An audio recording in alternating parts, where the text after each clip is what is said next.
we were doing so well. We haven't had an argument, a fight, or anything in a few days. We were doing so well. If that is said within your relationship, it's probably a toxic relationship and you probably need to leave.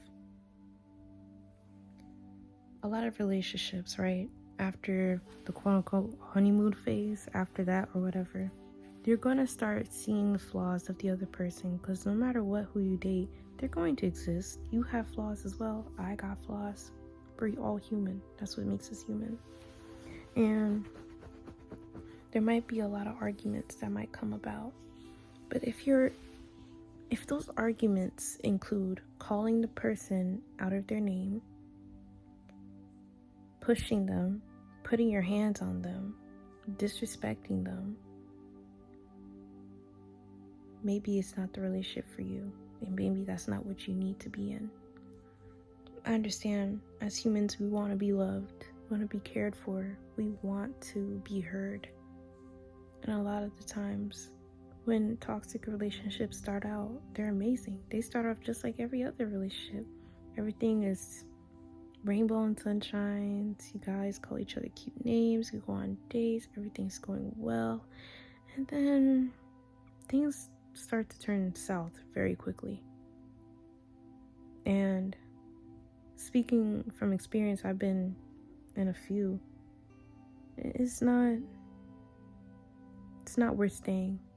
It's always better to leave. I look back at those experiences and I'm like, wow, I wouldn't even think about what I am now during the time that I was in a toxic relationship. A lot of times I didn't leave because I was scared of, like, what if I don't find anything better? I know it's crazy. Like, I truly believe, like, this is the best that I have. Another thing I forgot to mention, a lot of the times we fall victim in toxic relationships because we're so used to like an example of what a relationship should look like. We see it from a relationship that we got from like our parents or an older sibling, or just the environment that we were raised in, or that we saw, or that's something that we idolized. We think that's how it's supposed to be. We think because it's familiar, then it should be that way. But that's not really the case most of the time. So now I realize that with myself, and I'm like, you know what?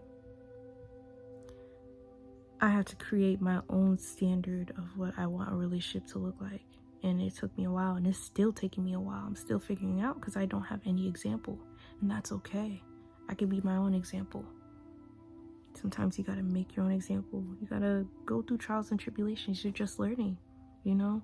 But just because a relationship or how things were always the same for you, like, oh, since I was a kid, that's how I saw relationships. That's where all the relationships I knew around me, that's what they looked like. Just because it's familiar doesn't mean you gotta do it, okay? Just because it's normal does not mean you gotta do it. Nobody has shown me this attention, but they did this and this for me. Maybe they can do it again. They're not. There's literally people out here that will purposely do everything good in the beginning to reel you in. When you catch feelings, love is blind. The moment you catch feelings for somebody, and you can't control who you fall in love with, you can't control that. And they're aware of that. They know how to make somebody fall in love with you. They know what things to say, what to do, how to bring you back after an argument, you know, all those things. You get in an argument, they do something messed up, and they give you flowers, they cook for you, they get you all the things that you like, just to reel you back in. Been there, done that. And there's no shame in the game. If you're in a toxic relationship right now, don't blame yourself, you know. The only advice I can give is to leave. I'm not going to tell you it's going to be easy, because it wasn't easy for me. So, it wasn't easy. It really wasn't. The toxic relationship, an example I could think of was Lucas Coley and like Amber. I remember hearing about Lucas in like middle school. He practically broke the internet at my middle school, at least. Like all the girls wanted him, me included. I was like, that man is fine. A few weeks ago, he offed himself. I know that took a turn, huh? Sorry, but yeah, he offed himself like a few weeks ago. And I'm just like, dang, like that really took me by surprise. And then like his girlfriend came out and she was saying like it was a very toxic relationship. He would abuse me, stuff like that. It takes two to tango. I don't want to say like, oh, she probably did something too. I don't know. The most I can do is take what she says because she was in the relationship, but I'm not gonna sit here and believe that she didn't do anything as well. We're all human. In those toxic relationships that I experienced, it's not like I was innocent. When you're in survival mode, you do what is needed at the time. You're not yourself. A person that brings you down does everything in their power just to take peace away from you. They don't want you to be peaceful or happy. That destroys you. It really does. How can you be yourself if you always have somebody in your ear telling you you're not worthy, or they're treating you as if you're not worthy? How could you be yourself if a person's controlling what you do, what you wear, who you're with all the time? How could you be yourself? How could you have peace if peace is something to dream about and you never experience it? They call your phone and you do a sigh. You're exhausted just to talk to them. You try to avoid being around them for a long period of time because you know an argument's going to come about. Life became so much more beautiful the moment I left relationships that didn't serve me. It's better to be single than to be with somebody that takes your peace away, takes your self-worth, your self-esteem, the way you see yourself away. It's better to just be alone and just be by yourself. A lot of times in society, they glamorize toxic relationships like, oh, that's cute, they're just being protected, they're being abusive, okay? If they're in an argument with you and they call you out your name, or they put their hands on you, or they force you to hunch them, that's an abusive relationship and you need to leave.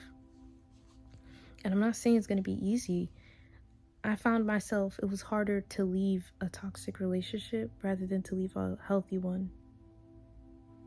It's crazy. It is, though. It was very hard for me to leave that toxic relationship, but to leave a healthy one, it wasn't as hard. It's almost as if I was losing more rather than gaining more. But reality is, you are gaining a lot just by leaving.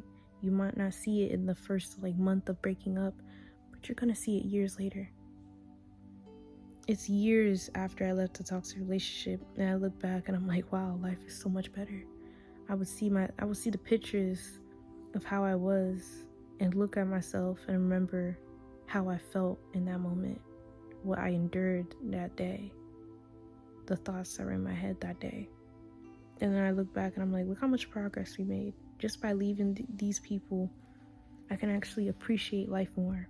I can actually see what I see in the mirror, appreciate who I am, cherish and nourish my soul, because I finally gave myself the love and peace that I deserve.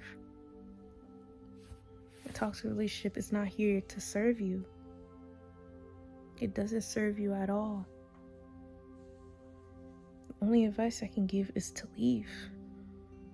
Just rip the band-aid off. It's not easy. But just because something's not easy doesn't mean you shouldn't do it. If you want peace, if you want self-love, if you want a higher self-esteem, get rid of all the people that don't serve you. Letting go is more, sometimes letting go is just more easier just to hold on. Let go of that burden. Don't ever think that person is the best that you have, because if you believe that, then that's true. But if you believe that you deserve more, then that's true. You do deserve more. All it takes is for you to believe what you deserve and act on it. If you think I deserve more and I don't deserve to be treated like this, then leave and act accordingly. Words only have meaning when the actions follow through with it. So you can't say you actually love yourself and you care for yourself, but you stay and go through abuse. I'm not bashing you, but I'm being real. You need somebody to tell you how it is. There's no sugar-coated or kind way to say it, because it sucks to hear about it. If you're going through abuse or you feel like, if I stay, I might lose myself or my life, you have to leave. I'm not the type to give excuses on why a person stayed in an abusive relationship. No, I don't play that. It's literally dangerous. It's life or death. And you're trying to convince yourself that you can't leave. You always can. There's always a way. I've been in a relationship where they will put their hands on me. They'll make me not like what I see in the mirror. I lost myself for a little bit. But sometimes you gotta lose yourself to actually get yourself back. To build up from that and to get stronger. And that's okay. But you have to be aware that you deserve the best in life. You deserve a partner that actually cherishes and cares about you and actually loves you. And love is action, not a word. A person can't say that they love you, but yet they hurt you.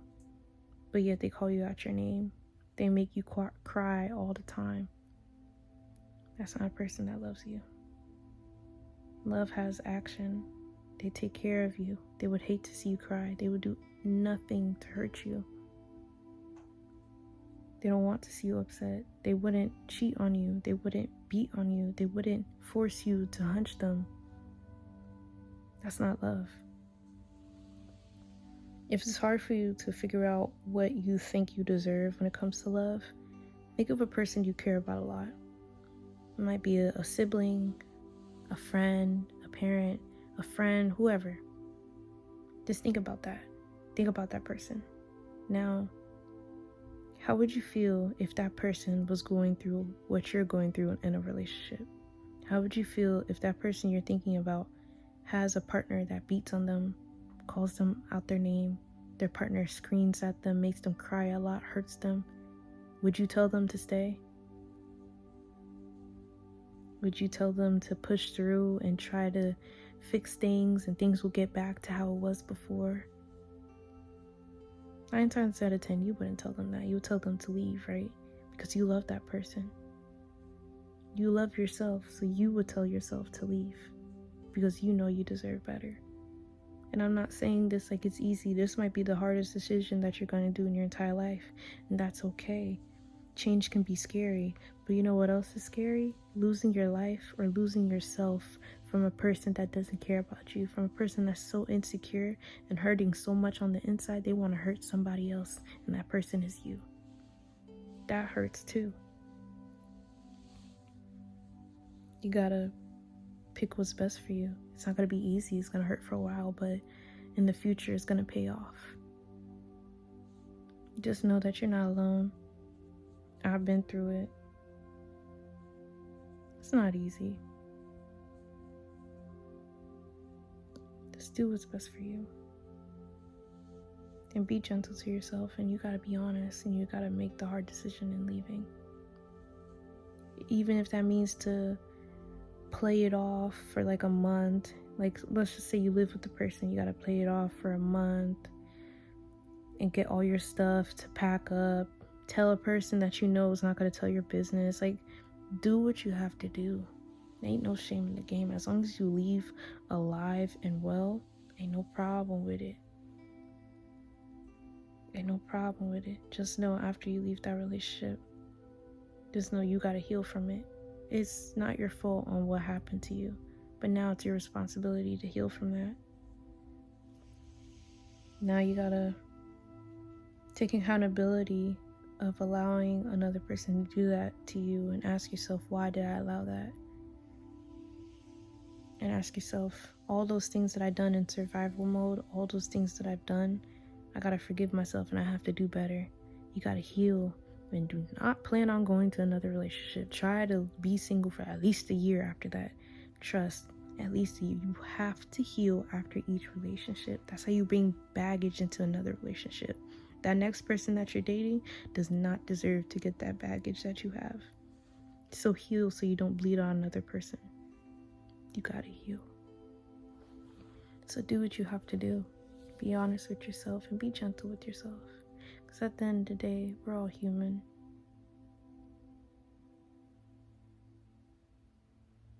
You deserve better and you deserve the best. You care and you love for yourself. So your actions have to follow through with it. Thank you for watching. Stay beautiful, stay kind-hearted, and stay resilient, reflection.